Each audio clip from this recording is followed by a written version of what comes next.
Javon Evans, I want him to be Intercontinental Champion. You don't think he's gonna do better this year? Not this year. I don't see him being a champion this year. Maybe a tag team champion. They'll put I him. will say he needs to be aware of like the MVP and what's your boy that was in the cruiserweight division? Cedric. Nah, Perkins. Oh, TJP. TJP. He needs to study them. The 6'7" stuff is slowly dying. And there was a point where MVP was saying balling after people did not find that cool no more and they thought he was lame. You seen how they turned on TJB and said the stuff he was doing was corny. Oh, You're gonna have to slowly, yeah, actually sooner than later, just move because you don't need it. You was hiding in NXT before the whole 6'7" stuff. You don't need it. But I just been noticing he didn't have like 3 or 4 shirts that got 6'7" on it. It's like, all right, man. Before you know how fickle people can be. Before they turn on you for something like silly as that, just get that off your merch. Stop doing the stuff in the ring. You got other things you can do that you do. So I think he's one of the best when it comes to in-ring stuff. He's fluent. He's a good wrestler. Definitely. When he can talk, he's not big, but he's not little. Like he's a tall dude. Like Right. It's like if you became a professional wrestler, you're not like super big, but you're tall, so it works. Yeah, no, I get that. So what I'm saying. So I feel like he can still work with anybody. He can always come from. He can be the baby face, the underdog baby face coming from behind, have to do a super flip off of you and do something like that. But I honestly feel like they're positioning Ethan Page to be Intercontinental Champion before Javon Evans. They did a horrible job of establishing that. Yes and no. I mean, I feel like it would be a fatal 4-way match and all the work would be done by Rusev, and then he throws just thinking in. Yeah, and then he just pins Javon. I like that. And I like Ethan. Ethan was one of the highlights for NXT for me. I enjoyed watching NXT just for Ethan's shenanigans. But what happened to vignettes or him,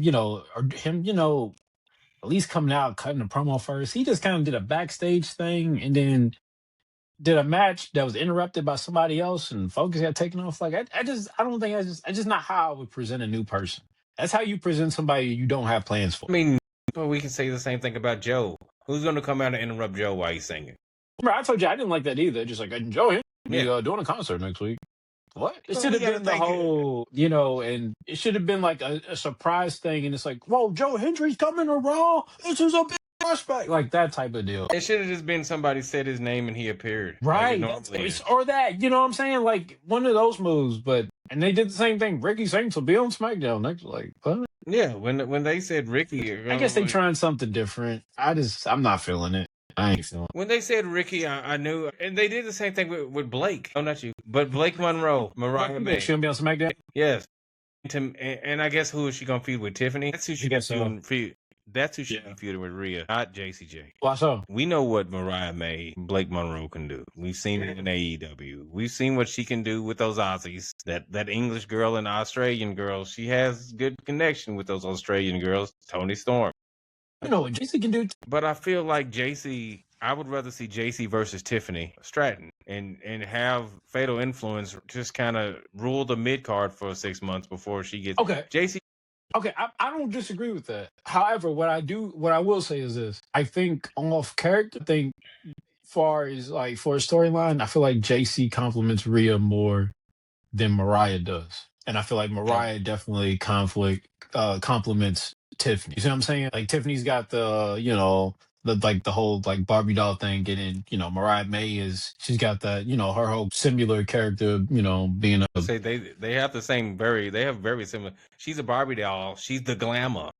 Yeah, you know what I'm saying? Like it complements, and I can see how those things can contrast. So that would be a good storyline, especially for debuting like her first storyline to have. I think that would be a good one. And same with JC and Rhea. While JC probably ain't gonna beat Rhea, it still is a good way to get her established on SmackDown.